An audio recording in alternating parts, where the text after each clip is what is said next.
저는 50대 중반에 딸을 가진 엄마입니다. 제 남편에 관한 얘기를 하려고 해요. 제 남편은 하던 일을 그만두고 집에서 그냥 있습니다. 주식을 한 것 같은데 방구석 자기 방에서 하루 종일 틀어박혀서 나오질 않았습니다.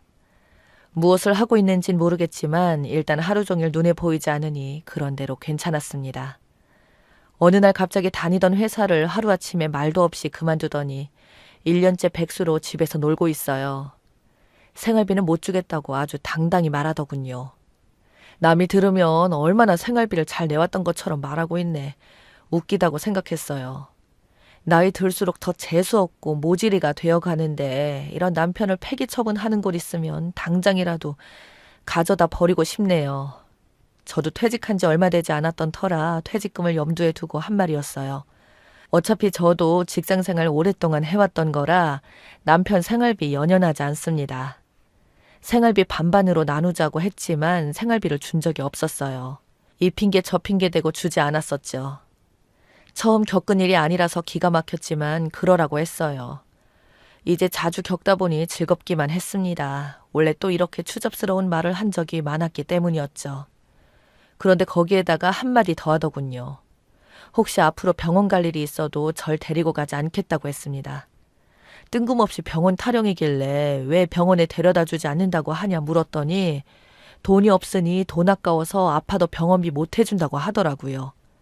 그런데 저는 한 번도 남편 돈으로 병원에 가서 치료받은 적이 없어요. 새삼 그런 말을 할 사람도 없었는데 그런 쓸데없는 말로 사람을 질리게 하네요.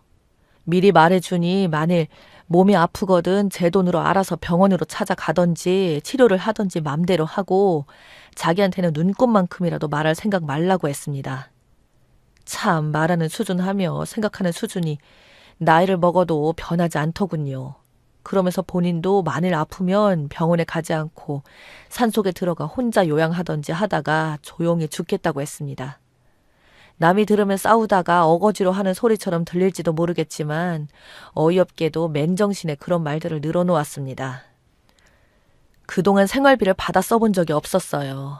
다만 생활비 면목으로 제 신용카드를 결제를 해줬는데 그마저도 못 해주겠다는 말이었죠.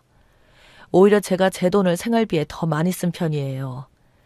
그런데 그렇게 말했던 시점이 제가 퇴직한 지 한 달도 채 안 되었던 때였네요. 사실 막상 일찌감치 퇴직을 하다 보니 여러모로 우울했는데 여행도 다니고 싶었고 못 만났던 친구들을 만나려고 계획도 했었어요. 아마 그런 절 보면서 돈도 못 벌면서 친구들이나 만나고 다니면서 펑펑 돈을 쓸까 봐서 노심초사한 모양이었습니다. 혹여라도 제가 당장 아파서 쓰러지는 날은 어김없이 아까운 자기 돈을 써야 할지도 모르는 불안감에 휩싸여서 미리 말에 못을 박은 것 같습니다. 남편은 늘 그랬어요. 조금은 비정상적인 면이 없지 않아 있어 보였습니다. 그래서 제가 걱정하지 말라고 했어요. 절대로 아파도 병원에 데려다 달라고 하지 않을 테니 걱정 붙들어 매라고 했습니다. 대신에 똑같이 해주겠다고 다짐했어요. 남편이 아프면 절대로 병원에 데리고 가지 않겠으며 병간호는 물론이고 병원비도 대주지 않겠다고 했습니다. 그동안 제 신용카드로 마트 가서 장 본 것이나 겨우 결제를 해주었고 제가 개인적으로 따로 쓴 것은 빼고 계산해서 입금해줬던 사람입니다. 하도 째째하게 결제해 줄 때마다 어찌나 말이 많던지 어떻게 남자로 태어나 저렇게 못났나 싶어서 저런 남자를 만나서 살아온 저를 탓하기도 했습니다. 왜 저런 남자랑 이제껏 살아왔냐고요? 진즉 헤어질 것이지 왜 살았냐고요? 참 그게 말이 쉽지. 아주 여러 번 헤어지려고 했었는데 그때마다 잘못했다고 빌고 딱히 남편이 바람을 피웠거나 돈을 물쓰듯 쓴다던가 하진 않았거든요.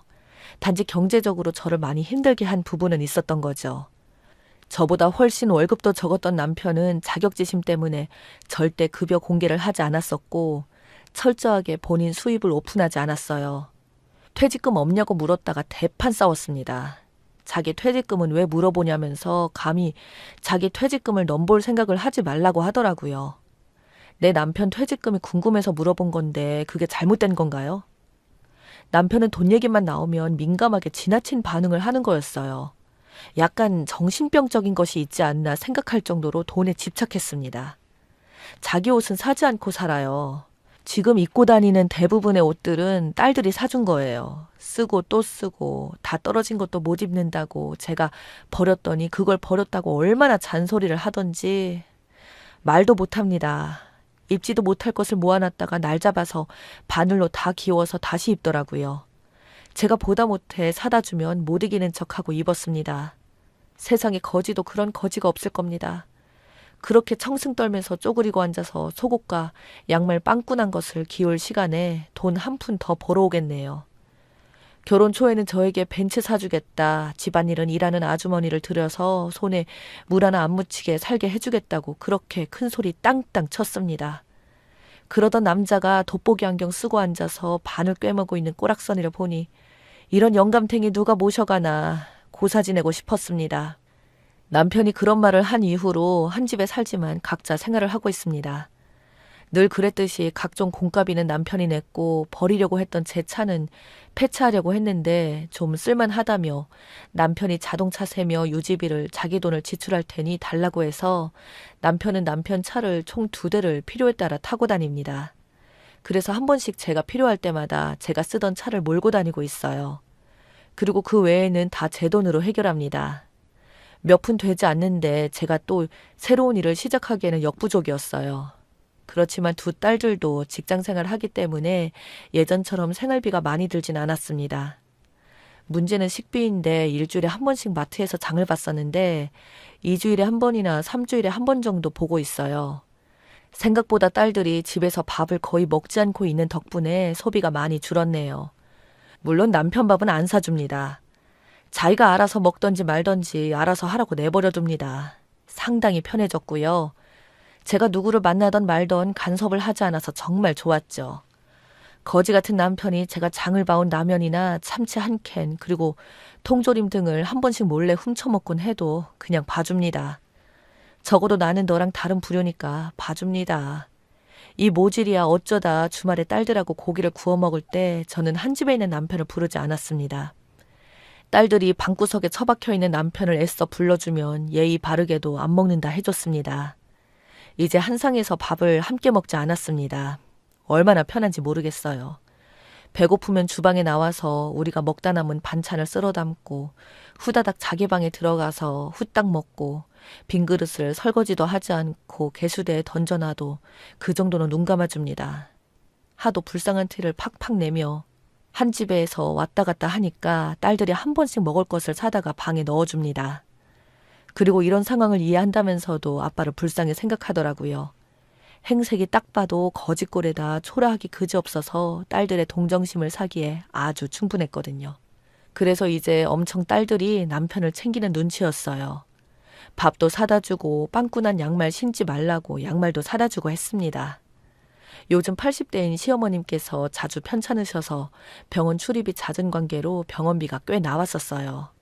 거기에다가 건강이 나빠지신 아버님께서 병원 출입을 하시게 되니까 병원비만 해도 상당히 많이 나옵니다. 시누이가 저에게 전화해서 병원비를 똑같이 나눠서 십시일밤 내자고 했어요. 그러자 제가 남편에게 직접 말하라고 했더니 부부는 일심동체인데 왜 따로 말하냐고 했습니다. 그래서 이제껏 한 번도 생활비 받아 써본 적이 없었는데 병원비 낼 돈이 있겠냐. 애들 아빠한테 직접 말해서 병원비 받으라고 했습니다. 그리고는 앞으로 돈 얘기는 없다고 하려고 했습니다. 시누이는 그동안 남편이 생활비 한 번도 주지 않고 공짜로 살아온 걸 눈치챘으면서도 모르는 척하면서 저한테서 병원비를 뜯어낼 생각을 했던 거였어요. 그래서 말 나온 김에 확실히 하고 싶어서 남편이 내가 퇴직한 뒤론 단 한 푼도 생활비를 지원하지 않는다고 했습니다. 남편한테 했던 말을 그대로 해줬습니다. 혹시라도 애들 아빠가 병원에 갈 일이 있더라도 병원비며 병간호를 일절하지 않을 거라고 했습니다. 시누이는 절대 믿지 못할 말들이라고 하더군요. 그러건 말건 사실이니 끊어달라고 했는데 퇴직했으니 돈이 없으면 시어머니와 아버님이 2분 다 병원에 입원해 계시니 돌아가며 병간호 하자고 했어요. 그래서 내 말에 토를 달지 말라고 했습니다. 남편이 먼저 병간호든 병원 출입이든 지간에 하지 않겠다고 선언했고 거기에 동의했으니 시부모라 한들 마찬가지라고 했습니다. 놀고 자빠져 있는 아들 놔두고 왜 며느리인 내가 병간호를 하냐고 했어요. 저는 생활비 벌러 다녀야 해서 바쁘다고 하고 전화 끊었습니다. 오랫동안 무능한 남편 때문에 생활비 한 번 제대로 받아보지 못한 것을 다 알고 있었으면서 모른 척하는 시누이가 정말 웃겼는데, 다른 일로는 남편에게 하루가 멀다 하고 전화하면서 유독 병원비 얘기나 병간호를 옳게 얘기하다니 정말 얄미웠습니다. 저는 시부모님의 병문안은 가야 하니 주말에 간 건 말고는 병원에 일절 가지 않았습니다. 시부모님이 두 분 다 입원해 계셨기 때문에 병간호가 벅차다면서 남편은 자기가 저에게 했던 말이 있어서인지 자기 부모님의 병간호를 부탁하지 않았었어요. 그런데 양쪽 부모님을 병간호하기엔 시누이와 남편이 너무 힘이 들기도 했고, 시누이가 힘들다면서 우는 소리 하면서 올케가 와서 도와줘야 하는 것 아니냐며 난리를 치는 바람에 하는 수 없이 저에게 도움을 요청했습니다. 남편은 자기 맘대로 자기가 했던 말을 철회하려 한다고 했어요. 저는 한 번 간 버스는 다시는 붙잡을 수 없는 거라며 단번에 거절했죠. 제가 미쳤습니까? 누구 좋으라고 제가 받아줍니까? 좀팽이 같은 남편이 그에 상응하는 반대 급부도 없이 철회한다고요. 혼자서 북치고 장구치고 다 하더군요. 시누이와 남편은 두 부모님 병간호 때문에 죽을 둥 살 둥 한 것 같았습니다. 남편 덕분에 저는 마음 편하게 병간호 하지 않고 지낼 수 있었어요. 시어머님은 점차 회복해가는 것 같았으나 아버님은 점점 나빠지셨는데, 그 일련의 과정을 지켜봤던 남편은 겁이 덜컥 난 모양이더라고요. 병간호의 중요성을 깨달은 것 같았어요. 그때서야 생각 없이 내뱉었던 말을 후회하는 듯 했어요. 하지만 이미 늦은 뒤였습니다. 남편은 아버님을 하늘나라로 보내드린 후 계속해서 소화가 안 된다면서 금식도 하고 머리가 아프다며 드러눕기 일쑤였어요. 두 딸들이 걱정하면서 병원을 가자고 했는데도 소화제만 먹고 버티더군요. 한 집에 살면서도 아프다고 하니까 걱정이 조금 되긴 했지만 별 도리가 없었습니다. 내버려뒀어요. 그랬는데 어느 날 안 되겠는지 병원에 혼자 다녀온 모양이었습니다. 신우한테서 갑자기 전화가 왔어요. 남편이 암이라면서 이미 진행이 많이 돼서 큰 병원으로 가서 수술을 받아야 한다고 했습니다. 아마도 직접 말 못하고 신우를 통해서 전한 것 같아 보였습니다. 신우가 울면서 전화로 구구절절하게 말하는데 슬프게도 들렸어요. 오래 못 살 것 같다고요. 그러니 올케가 오빠 데리고 병원을 다녀오라고요. 내가 미쳤니? 가고 싶으면 혼자 가래라 하고 생각했습니다. 그래서 제가 그랬어요. 병에 걸리면 산속에 가서 몸보신 하다가 혼자 조용히 죽는다고 했으니까 병원에 안 갈 거라고 했습니다. 신우가 통사정을 하더군요. 나보고 어쩌라는 건지.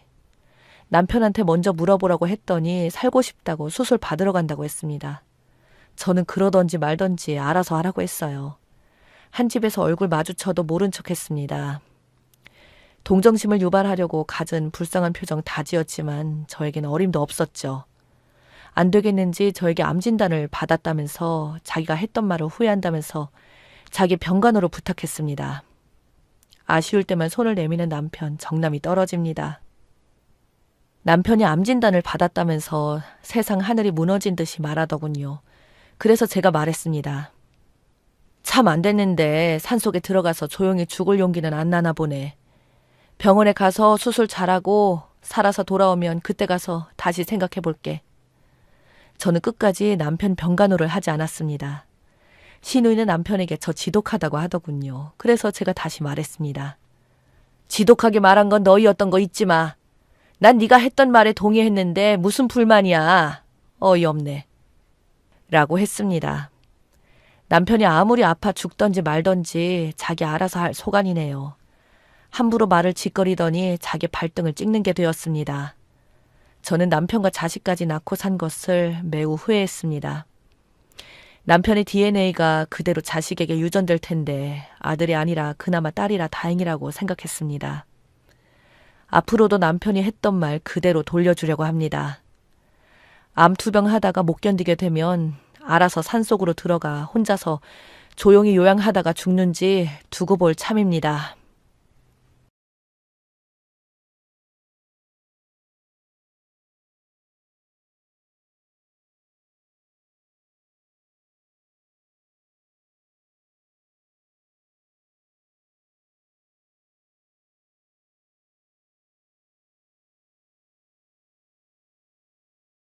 저는 50대 초반의 여성이에요. 요즘 말하는 흙수저 집안에서 자라서 중학교 때부터 동네 세탁소에서 세탁 배달로 아르바이트를 하며 학교를 다녔어요. 그러지 않으면 참고서나 볼펜 살 돈도 없었거든요. 부모님은 두 분 다 중학교밖에 나오지 않았고 하루 벌어서 하루 먹고 살기 바쁘신 분들이었어요. 그래서 저는 아르바이트를 하면서도 악착같이 공부를 열심히 했죠.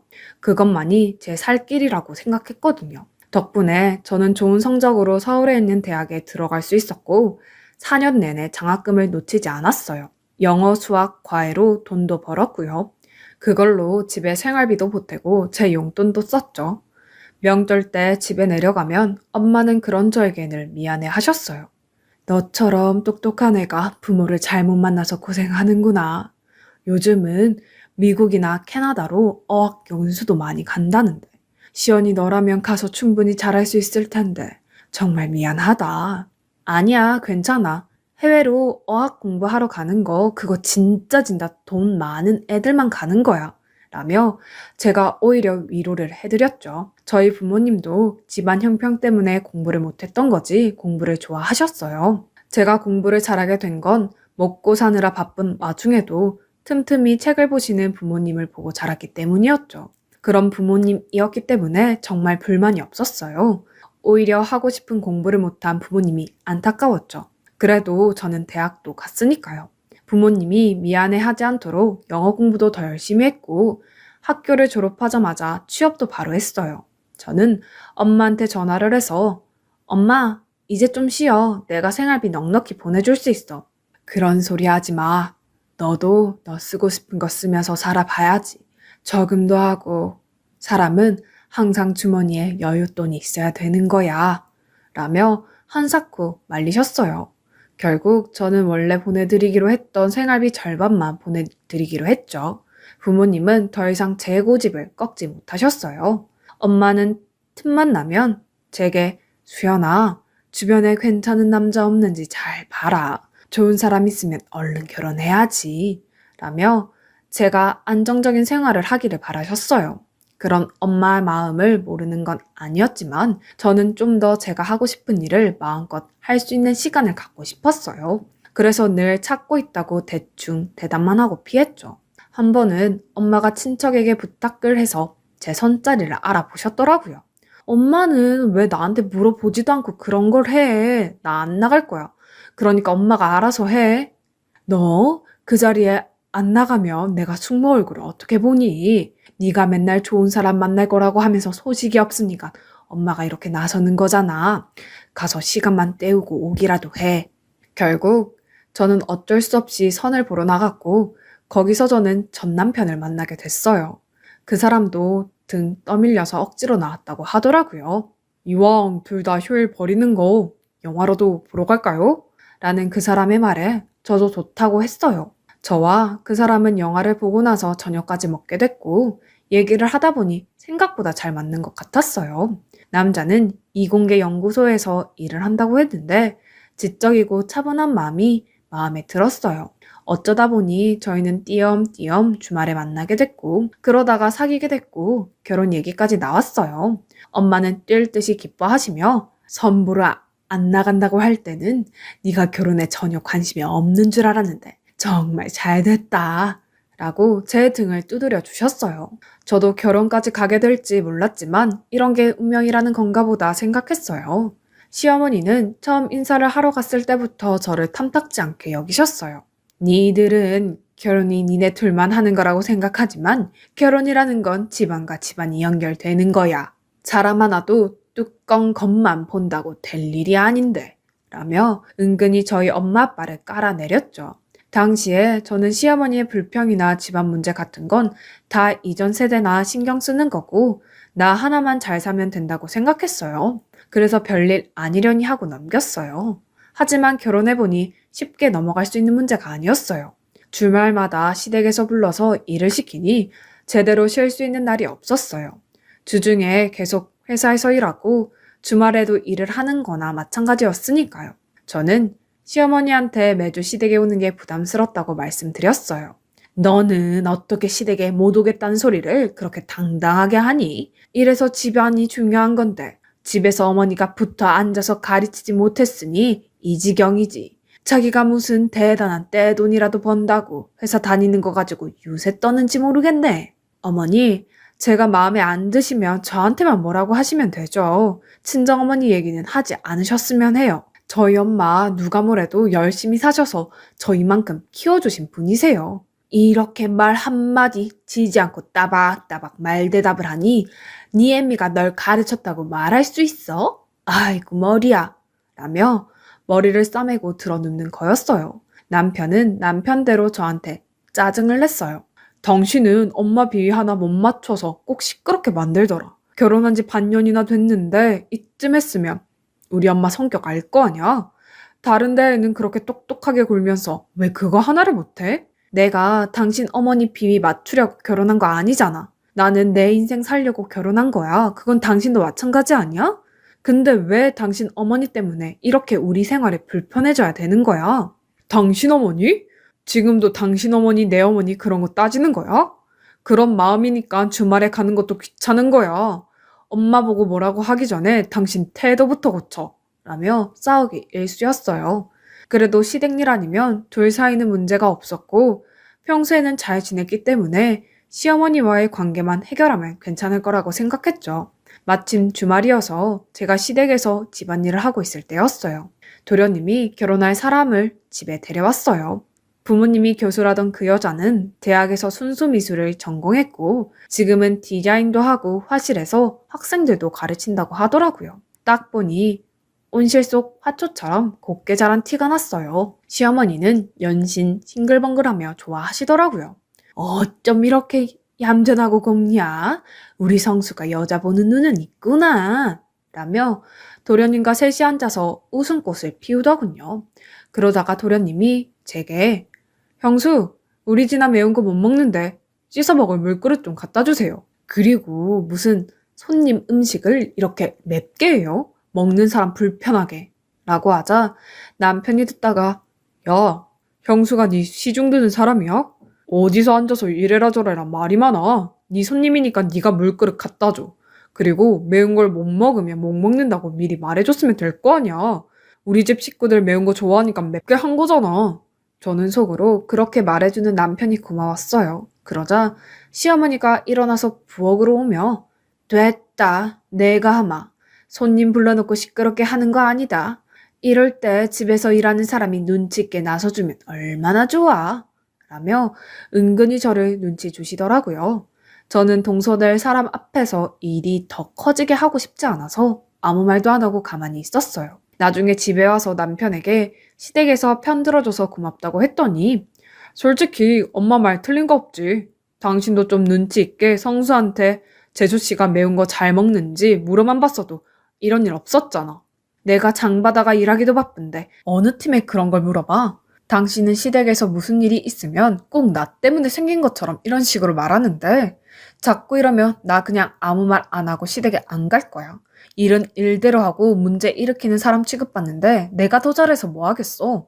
그리고 당신은 나처럼 우리 친정 가서 일해? 왜 나만 주말마다 효도해? 당신도 똑같이 해야지. 라고 하자 남편은 그제야 입을 다물더군요. 저한테는 시댁에 가서 앞일까지 예상하며 눈치 있게 다 잘하기를 바라면서 자기는 우리 집에 가는 것조차 부담스러워하는 걸 보고 저는 정말 속이 꽉 막히는 기분이 들었어요. 친정엄마는 제가 연락하면 잘 살고 있지? 나는 너만 잘 살면 된다. 다른 거 바라는 거 없어. 친정 자주 못 온다고 서운해하지 말고 이서방이랑 잘 살아. 그러면 돼. 라고 하시니 시댁 일도 남편과의 갈등도 얘기할 수 없었어요. 지금까지 힘들게 살아오신 친정 부모님한테 제 문제로 걱정 끼치고 싶지 않기도 했고요. 모든 건 저 혼자 풀어나가야 할 숙제였어요. 도련님이 결혼하고 동서가 들어오긴 했어도 제가 시댁에 가는 시간이 줄어들지는 않았어요. 걔는 몸도 약하고 창조적인 일을 해야 하는 애잖니. 그런 일 하는 애들은 충분히 쉬어줘야 다음 일을 할 수 있다고 하더라. 네가 형님이 되어서 그런 걸 이해해줘야 어른이지 안 그래? 라는 시어머니의 말에 억울하기도 한데 무슨 말을 해야 할지 모르겠더라고요. 그러다가 저와 동서가 비슷한 시기에 임신을 하게 됐어요. 저는 이때만큼은 제가 쉴 시간이 필요하다고 생각했어요. 어머니, 제가 입덧이 심해서 음식을 잘 먹지 못하다 보니까 체력이 많이 떨어졌어요. 병원에서도 안정을 취하라고 했고요. 제가 창조적인 일을 하는 사람은 아니지만 매주 시댁에 오는 건 무리일 것 같아요. 네가 그런 말 할 줄 알았다. 너는 내가 네 사정 몰라준다고 생각하는 모양인데 나 그런 사람 아니다. 안 그래도 좀 쉬라고 하려고 했어. 앞으로는 한 주 걸러서 봐라. 아니 어머니, 저 당분간은 주말에는 친정 가서 쉬었으면 해요. 안 그러면 제 체력이 못 버틸 것 같아요. 아니 그러면 성준이 밥은 어떻게 하고? 주말에 한 번 정도는 그 사람이 챙겨도 괜찮아요. 어머니 웬만한 건 제가 다 해놓고 갈 거고요. 참 너도 별스럽다. 너만 애 가진 것도 아니고 둘째는 아무 소리 없는데 왜 너만 유난인지 모르겠구나. 어머니, 동서 지난주부터 아예 친정에 가 있는다고 하던데요. 혹시 서방님이 얘기 안 하셨어요? 라고 하자 시어머니는 그제야 아무 말도 하지 않았어요. 시어머니는 못마땅해서 어쩔 줄 몰라 했지만 저는 두 눈 딱 감고 제 주말 휴식을 챙기기로 했어요. 남편은 친정에 오는 게 그렇게 부담스러운지 어떻게든 오지 않으려고만 했어요. 당신 집에 올 때 내가 꼭 데리러 가야 되는 건 아니지? 택시 불러서 타고 와. 그게 더 편하잖아. 당신은 그렇게 우리 집에 오기 싫으면서 나 시댁 가는 건 아무렇지 않나 봐. 당신은 우리 집 가는 거 불편했으면 말을 하지. 그럼 나는 말 안 해서 몰랐지. 라며 변명하기 바빴어요. 그러면서 시간은 흘렀고 3달이 돼서 회사에 출산 휴가를 냈어요. 동서도 일을 다 접고 집에서 누워서 지낸다고 하더라고요. 예정일은 제가 동서보다 한 달 정도 빨랐어요. 진통이 시작되자 시어머니는 전화로 예, 전에 의사가 제왕절개 어쩌고 했다며 제왕절개는 절대 안 된다. 알았지? 라고 하시더라고요. 병원에서는 제 골반 구조 때문에 제왕절개를 해야 한다고 했지만 시어머니는 전화를 계속 안 된다고 고집하셨어요. 동의해줄 남편은 연락을 해도 받지 않았고요. 혼자서 너무 고통스러운 시간을 보내고 있는데 친정엄마가 먼저 오셨어요. 시어머니는 와보지도 않고 자꾸 전화만 하셨어요. 너 절대 제왕절개 하면 안 된다. 잘못하면 네 몸에 칼자국 남기도 하고 체력도 떨어진다는데 그래서 제왕절개 할 거 아니지? 라고 하셨고 친정엄마는 병원에서 제왕절개 하라고 하면 해야 될 것 같은데요? 라고 하자 안 사돈 정말 순진하시네요. 그거 다 병원이 돈 벌려고 하는 거예요. 무조건 의사 말 듣는다고 되는 게 아니라고요. 근데 안 사돈은 언제쯤 오시나요? 왜 계속 전화만 하시고 와보지 않으시는 건데요? 라고 하자 시어머니는 그제야 얼버무리며 전화를 끊더라고요. 저는 결국 17시간 진통을 하다가 안 돼서 의사가 친정엄마와 늦게 온 남편한테 화를 내며 수술해야 된다고 해서 수술을 받고 아들을 낳았어요. 아프기도 다 아프고 나서 수술까지 하게 된 거죠. 남편은 겨우 눈을 뜬 저에게 그냥 장모님한테 사인하라고 하고 수술 받지. 뭐하러 날 기다렸어. 나 진짜 중요한 외부 인사가 와서 자리를 못 비웠단 말이야. 라고 하는데 오만정이 다 떨어지더라고요. 더는 말도 하고 싶지 않아서 남편을 제대로 쳐다보지도 않았고 남편은 그런 제 눈치만 봤어요. 그렇게 제가 아이를 낳고 한 달 좀 안 되었을 때 동서가 아이를 낳으러 간다고 연락이 왔더라고요.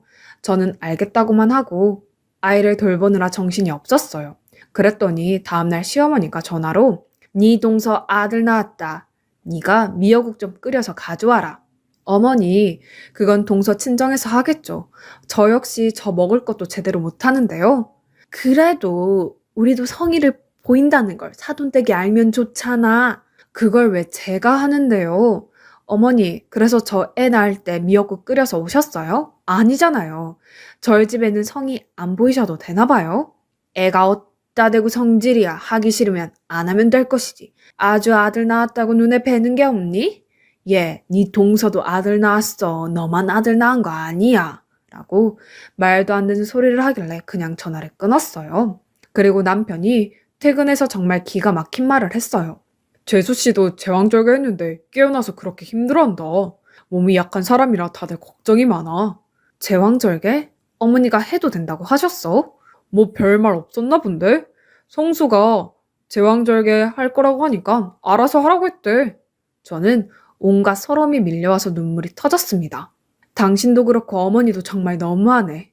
나는 의사가 제왕절개 그렇게 해야 된다고 하는데도 못하게 하고, 당신도 내가 아이 낳고 몸이 어떤지 묻지도 않더니 아주 동서한테는 걱정까지 하고 제왕절개도 하고 싶은 대로 하라고 하고, 어떻게 이렇게까지 차별할 수가 있어? 나 정말 너무 서운해.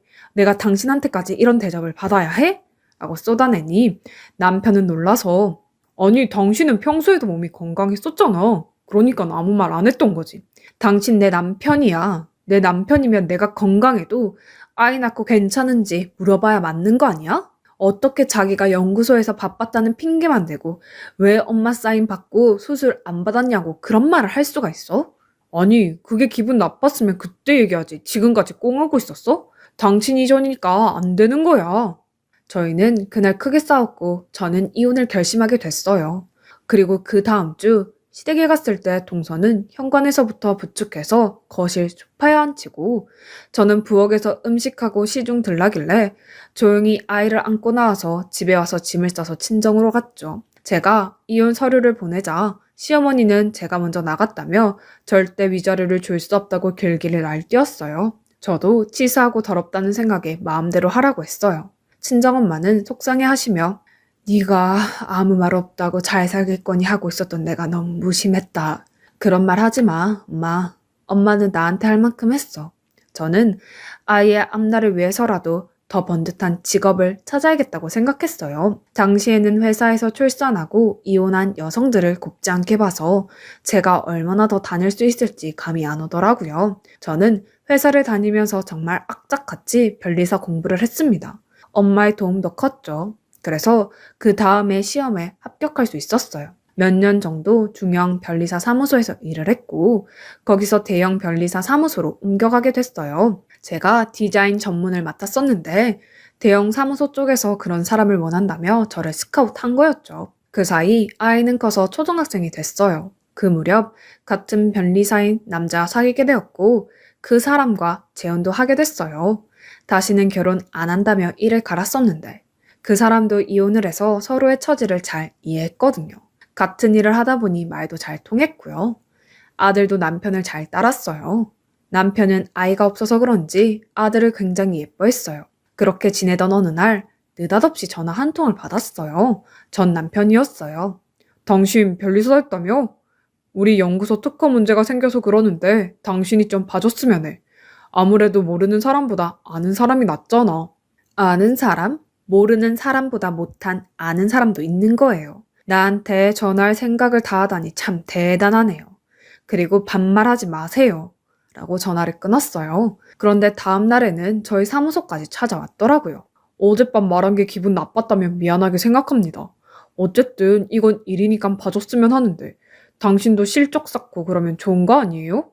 연구소 쪽 문제면 기술 특허인 것 같은데 저는 디자인 전문이라서요. 그리고 그쪽 아니어도 제 실적은 아무 문제 없어요. 라는데 남편이 들어와서 여보, 점심 먹으러 가자. 아직 일하고 있어? 라고 하자 전 남편은 저와 남편을 번갈아 보더니 어떻게 이런 사람하고 결혼을 했네? 라는 거였어요. 그러자 듣고 있던 남편이 아, 그쪽이 우리 와이프 전 남편인가 보네요. 우리 집사람이 어디가 어때서요? 저랑 결혼 못할 사람인가요? 라고 하자 그 사람은 당황해서 얼버무리며 사무실에 나갔어요. 그렇게 며칠이 지났는데 집 근처에 시어머니가 와 있더라고요. 저를 보더니 얘, 너 신수가 훤해졌구나. 이제야 네 팔자가 변화보다. 라며 친한 척을 하더군요. 어떻게 여기까지 오셨는지 모르겠지만 바쁘니까 비켜주세요. 라고 하자 전 시어머니는 저를 붙잡고는 그러지 말고 성진이 좀 살려줘. 니네 회사가 이쪽에서 제일 크다며. 그럼 너 아니어도 특허 문제 잘하는 사람들이 있을 거 아니야. 정준이가 남의 기술 뺏겼다고 누명 쓰게 생겼어. 그러면 정식으로 상담 요청하세요. 이렇게 무작정 집까지 찾아와서 이러시면 안 되죠. 그래도 네가 아는 사람이라 찾아온 건데 예정을 생각하면 이렇게 매몰차게 구는 건 아니지 않니? 얘 성준이가 네가 변했다고 하더니 좀 잘 나간다고 안면 몰수하는구나. 지금 말 다 했어요? 예정이요? 변했다고요? 그럼 변했죠. 제가 언제까지 댁 부엌에서 일이나 하던 사람으로 있을 것 같았어요. 당신 같은 사람들한테 무시당하지 않으려고 더 열심히 살았어요. 집에서 배운 게 없다느니 유세를 떤다느니 별말을 다 해놓고 이제 와서는 날 이상한 사람 만들어요? 이봐요. 할머니 인생 그렇게 살지 마세요.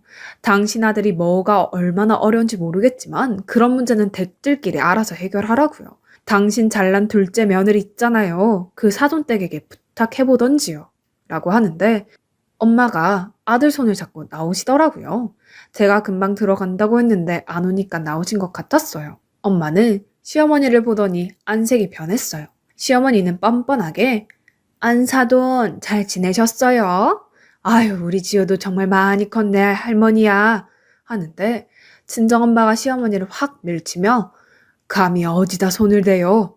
당신이 우리 지효 태어났을 때부터 병원을 한번 와보기를 했어. 애를 안아주기를 했어. 그래 놓고 이제 와서 할머니? 웃기지 마. 양육비 한번 줘본 적 없으면서 할머니 생세를 하고 싶어? 저리 가요. 얼른 우리 딸도 괴롭히지 말고. 안 그러면 나 가만 안 있어요. 경찰 부를 거야. 라고 하자 시어머니는 더 이상 말도 못하고 자리를 떠났어요. 알고 보니 전 남편의 회사에 동서가 용기 디자인을 했는데 다른 회사 물건을 보고 그 회사가 출시도 하기 전에 자기가 그대로 뺏기고서 특허 신청을 했다고 해요. 그게 알려져서 동서도 그쪽 회사에 배상금을 물고 일도 끊겼고 전 남편은 소송을 당했다고 하더라고요. 어차피 그 문제는 변호사가 할 일이라서 제가 할 수도 없는 거였지만 그런 일이 생기자 저를 찾아왔다는 게 너무 황당했어요. 얼마나 저를 우습게 생각하면 그랬을까 싶기도 했죠. 그 후로도 시어머니와 전 남편은 몇 번이나 저를 찾아오고 저한테 미안하다고 사과도 했지만 받아주지 않았어요. 현 남편은 전 시댁에 한 번만 더 찾아오면 양육비를 주지 않는다고 고소하겠다고 했죠.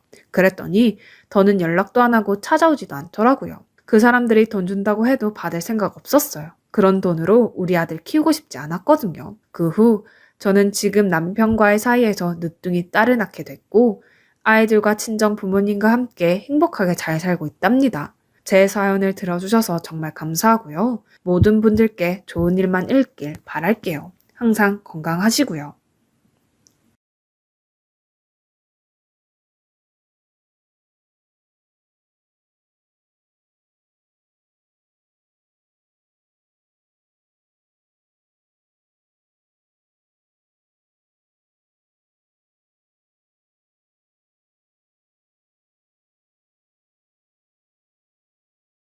안녕하세요. 정말 제가 쓰면서도 말도 안 되는 상황이라고 생각하는데 여러분의 조언이 필요합니다. 결혼한 지 3년차 100일 된 아기 키우는 엄마입니다. 지난 주말에 있었던 일인데 이걸 이해하고 용서하고 한번 넘겨야 하는지 아니면 어떻게 해야 하는지 정말 알 수가 없어서 글을 남깁니다. 두서없이 써서 글이 길어질 것 같습니다. 제가 아기 낳은 뒤에 우울증도 너무 심하고 정상적인 사고 판단이 어려워 조언 꼭 부탁드립니다. 저는 10년 넘게 전문직으로 직장 생활을 잘하다가 아기를 봐줄 사람이 전혀 없어 회사를 그만두고 전업주부의 길을 택했고요. 좋은 직장 잘 다니다가 모든 경력이 단절되니 공허하고 불안감이 컸지만 아이를 생각하며 사랑으로 극복하자고 넘겼습니다. 남편은 월요일에서 금요일 9시 18시 근무인 전형적인 패턴의 직장인입니다. 7시쯤 집에 오는데 저녁 차릴 때는 잠깐 아이를 봐주지만 피곤하다는 이야기를 자주 합니다. 회사에서 직장 상사 이야기며 일 못하는 후배 이야기, 거래처의 말투 기분 나쁜 사람 이야기까지 하면서 고충을 자주 이야기하고 밖에 나가서 돈 버는 게 얼마나 힘든지 늘 이야기를 하죠. 저라고 직장 생활 안 해본 거 아니고 지금 불과 아기 때문에 그만둔 지 몇 달 안 되었는데 저를 회사 생활 안 해본 무능력자 취급하는 기분도 듭니다. 아무튼 평일에는 TV 보고 게임 좀 하다 피곤하다며 자기도 하고 그렇게 육아에 별 보탬 없이 지내다가 주말엔 토요일에 축구 동호회 나가고 친구들을 만납니다. 일하느라 힘드니까 하루는 그냥 쉬라고 해줘요. 피곤하니 개인 시간 없다느니 그런 말 듣기도 싫고 대신 일요일에 아기 좀 많이 봐달라 하고요. 하여튼 현재 제가 육아도 처음이고 엄마도 처음이고 정말 다 모르겠고 매일 이유도 없이 눈물만 나고 출산 우울증도 오고 몸도 원체 약했는데 애 낳고 더 안 좋아졌습니다. 임신했을 때도 입덧으로 고생을 많이 했는데 막달에는 갈비뼈까지 엄청나게 눌러대는 통에 숨을 잘 못 쉬고 출산할 때는 거의 30시간을 자연분만 노력하다가 결국에는 수술을 하고 또 수술 상처가 잘 아물지 않아 고생하기도 하고 167에 50kg 정도였는데 애 낳고 41kg까지 빠져서 기아 같은 수준입니다. 회복을 잘 못한 상태에서 아기를 보니 더욱 그러한 상황인데 아기도 좀 잠자리에 예민한 상황이라 잠도 잘 못 자고요. 하루가 다르게 계속 빠지고 있고요. 병원에서도 심각하다 했고 하루 이틀 일이 아니라 보니 아이를 보면 모성애보단 그냥 미안한 마음, 힘든 마음이 먼저 들고 있습니다. 심지어는 원망스러울 때도 있고요. 100일의 기적이 얼른 오기만을 바라며 하루하루 지내고 있습니다. 남편도 제가 심신으로 지치고 힘들어하는 걸 알고요. 말로는 괜찮으냐 물어보지만 행동하는 거 보면 딱히 도와주는 건 없고요. 그러다가 지난주 금요일 아침에 남편이 출근한다고 나갔고 저는 전날 밤부터 으슬으슬하고 몸살 기운도 돌고 있는데 아침에 더 아프더라고요. 혹여나 요새도는 전염병인가 싶어 남편이나 아기한테 옮을까봐 집에서도 마스크 착용하고 있어서 남편도 아픈 걸 알았습니다. 점심시간 전에 병원 가서 링거라도 맞고 한숨 자면 좀 나을 것 같아서 시댁에 아기를 맡기고 가려고 연락을 드렸습니다. 시댁은 걸어서 10분 거리예요. 주말에 가끔 나가고요. 참고로 시어머님은 평소에 아기를 봐줄 테니 좀 쉬라고라든지 그런 이야기는 전혀 없으신 분이에요. 저도 아기를 봐줄 생각은 없으신가 보다 느껴지니 먼저 부탁하기 어려운 처지고요. 친정 엄마는 식당 운영하시면서 고단하게 하루를 보내시기 때문에 애초에 친정의 도움을 받을 생각도 안 했고요. 아무튼 전화 안 받으시길래 어머님께 문자로 병원 다녀올 동안 아기 몇 시간만 봐달라고 넣었는데도 답이 없더라고요. 한 번도 맡긴 적이 없는데 정말 그날은 제가 죽을 것 같고 다른 방도도 없어서 일단 아이를 데리고 갔습니다.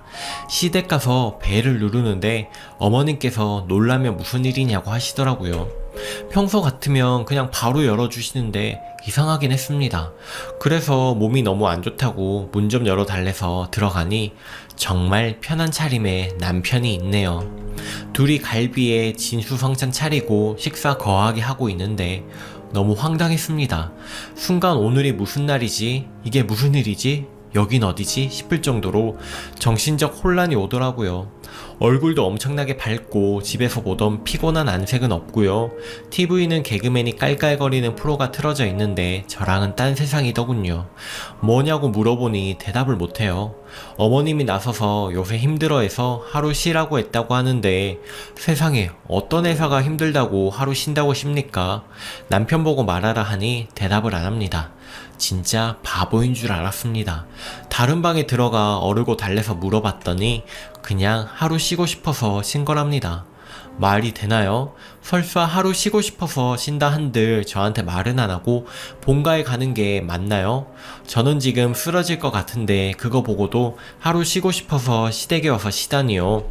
회사에 전화하기 전에 당장 말하라고 하니 연차랍니다. 회사가 워낙 소규모라 연차 월차 이런 게 없다 했거든요. 연차 없다더니 언제부터냐? 석 달 됐답니다. 아기 낳고 나서부터랍니다. 제가 제일 힘들어했던 그때부터 몰래 쉰 겁니다. 왜 말을 안 했느냐? 나 이렇게 힘든 거 알면서 어떻게 몰래 쉬느냐? 내가 당신 주말 하루 그냥 놓아주는데도 부족했냐? 하물며 내가 이렇게 아팠는데 옆에서 봐놓고 어떻게 이럴 수 있느냐고 했더니 자기가 생각이 짧았답니다. 그냥 자기도 하루쯤은 생각 없이 편하게 쉬고 싶었대요. 일하느라 너무 스트레스 받고 힘들다고요. 제가 다른 때 같았으면 얄미워도 한 소리 하고 넘어갔을 것 같은데 마음이 다친 것인지 여유가 없는 것인지 너무 피가 거꾸로 쏟아서 아기띠를 끌어 아기를 남편 품에 던지듯 내려놓고 나와버렸습니다. 정이 너무 떨어진 것인지 계속 갈비 먹던 모습만 떠오르고 진짜 내 편이 아니구나. 내가 힘들어도 날 도와줄 사람이 아니구나. 남이구나. 이 생각만 드니 당장이라도 쓰러질 것 같고 괜히 고열이 펄펄 나는 기분이더라고요. 남편은 종종 둘 다 힘든 상황에서는 배려하는 모습을 볼 수 없긴 해요. 초반에 아기가 2시간에 한 번씩 깨고 제가 수술 자국 때문에 아파서 아이를 잘 못 안아도 자긴 잠 못 자면 다음날 회사 생활에 지장이 생긴다고 절대 일어나지 않았거든요. 그러다 심지어 시끄럽다고 혼자 거실에서 자고요. 또 원체 자기중심적인 모습이 많습니다. 자기는 더러운 거 묻으면 찝찝하고 진짜 싫다고 해서 쓰레기도 항상 제가 버리게 되었고요. 솔직히 힘든 거 할 때마다 토다는 모습을 매일 보니 꼴보기가 싫어서 내가 하고 말지 하는 마음이 생긴 것 같습니다. 나보다 자기 먼저 생각하는 이기적인 모습들은 알고 있었지만 이런 인간일 줄은요. 자기 부인이 세상 처음 겪는 일 때문에 삶의 변화가 생기고 새 생명 키워본다고 병까지 얻었는데 다 모른 척하고 자기 하루 쉬는 게 중요한 이 사람. 그래서 몰래 시댁에 와서 쉬는 이 사람. 그냥 용서해주고 넘길 일인가요? 그래, 넘기자 해도 그게 안 되고 자기 아들 먹이겠다고 갈비 사서 해먹인 시어머님도 원망스럽고요. 그 엄마의 그 아들인 건가요? 본인 소중한 아들, 그 아들의 아들을 낳아준 며느리, 힘든 건 보이지도 않는지 처음부터 애는 못 키워준다 딱 잘라 말씀하시던 분. 아기 봐주는 것까지 바라지도 않았지만 뒤에서 자기 아들 몸보신 시켜주는 이 어른을 제가 더 공경하고 아껴드려야 하나요? 아프고 힘들 때 곁에 없는 사람과 어떻게 평생 함께 할 수 있을까 하는 생각만 들어 살면서 힘든 일이 지금보다 더 많을 텐데 자기 힘든 것만 보일 거잖아요. 이 사람은 기댈 곳이 없다고 생각하니 너무 서럽더라고요. 모르겠습니다. 눈물만 나고 저도 친정 가서 엄마 보고 푹 쉬고 싶습니다. 지금 커피숍에서 이렇게 울면서 글을 쓰고 있는데 일단 병원 가서 한숨 푹 자고 다시 생각해 봐야 할 것 같습니다. 저 어떻게 해야 할까요? 후기입니다. 그날 저는 병원에 가서 링거를 맞고 난 뒤 상태가 좀 호전이 되었고요. 자고 일어나서 보니 문자며 전화가 엄청나게 와 있더라고요. 몸은 좀 나아졌지만 갈비 한 상 차려져 있던 그 모습이 지워지지 않아 결국엔 친정 엄마에게 전화해서 대략 상황을 설명했습니다. 엄마가 당장 오신다고 하시더라고요. 주방 아줌마한테 가게 맡기고 오신 것 같은데 엄마도 듣지도 보지도 못한 이야기에 딸이 천대받았다 느껴지시니 놀라셨겠죠. 저희 엄마도 좀 행동파이세요. 성격이 급하시기도 한데 이 이야기를 듣고 파장이 커질까봐 당장 시댁 가서 난리 치실까봐 한편으로는 걱정이 되기도 했습니다. 병원에서 엄마를 기다렸다가 같이 시댁에 갔습니다. 시댁에는 다시 가고 싶지도 않았지만 100일밖에 안 된 아기가 걱정이 되었어요. 문자에는 아기가 엄청나게 운다 이런 이야기도 있고 우는 사진도 보냈더라고요. 아이가 무슨 죄예요. 몇 시간이었지만 막상 걱정되더라고요. 그런데 엄마가 오시는 길에 어디서 사오셨는지 포장된 갈비를 사오신 거예요. 갈비를 왜 사왔느냐 물어도 씩씩거리실 뿐 말씀을 안 해주시는데 저걸로 어쩌려고 그러시나 걱정도 되었지만 말할 힘도 없어서 더 물어보지 않았습니다.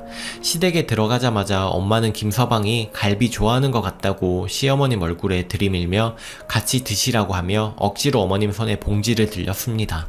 어머님과 남편 얼굴이 불그락 푸르락. 엄마는 아직 몸도 성하지 않은 딸인데 근처 살면서 잘 못 챙겨주실 거면 내가 데려가겠다 하시곤 저와 아기를 데리고 곧장 나오셨습니다. 어머님이 안절부절 못하시며 일단 앉아서 이야기하자고 하시는데 엄마가 매몰차게 돌아서셨습니다. 그 와중에도 바보 같은 남편은 어찌할 줄 몰라만 할 뿐 별다른 반응을 못 하더라고요. 엘리베이터 앞까지 어리버리 하다가 그냥 가더라고요.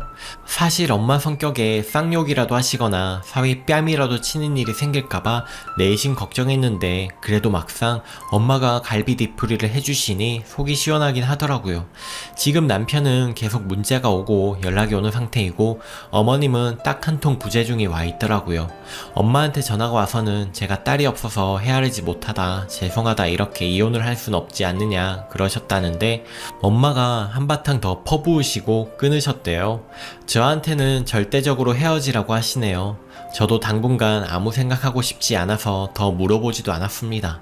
일주일 정도 쭉 친정에 있으면서 엄마가 아기를 봐주고 절 보살펴주니 이곳이 천국 같고 이제야 밥도 맛있고 그러네요. 하지만 엄마도 가게 나가셔야 하니 저도 얼른 일상을 찾아야 되겠죠? 댓글에 남편을 보고 인간이냐, 짐승이다, 사람이 아니다, 영화에 나오는 식충이 같아 징그럽다고 하는 글들이 많은 걸 보면 그 인간이 쓰레기 인간이긴 한가 봅니다.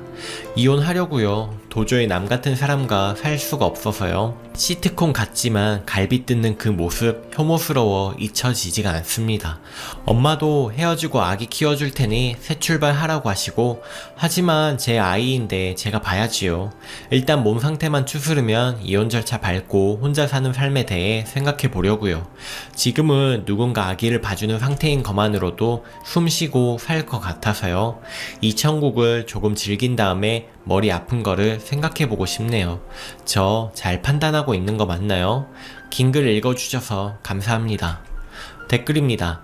만약 쓴이 여기서 용서해주면 그럼 남편놈 진짜 괜찮은 줄 알고 또 그럴 거예요. 앞으로 그 사람이랑 한평생을 살아간다고 생각해보세요. 쓴이 몸도 마음도 상처만 남을 뿐이고, 애 키울 거면 위자료, 양육권 청구하시고 애 안 키울 거면 시댁에 보내세요. 댓글이 진짜 글 읽으면서 토요일 동호회 나간다길래 주말엔 같이 애 좀 봐주지, 쓴이 착하네 했는데 몰래 연차에 갈비에 쓴이 문자는 씹고 지 아들 갈비나 처먹이고 며느리 말라가는 건 안 보이는 건가? 쓴이야, 주말 토요일 외출 네가 해. 친정 가고 아이 남편한테 하루 맡겨. 앞으로 너도 하루는 쉬어야지. 그게 맞지. 그런 남편은 이혼이 답입니다. 오늘의 사연은 여기까지입니다. 여러분의 생각은 어떠신가요? 오늘도 행복한 하루 보내세요. 감사합니다.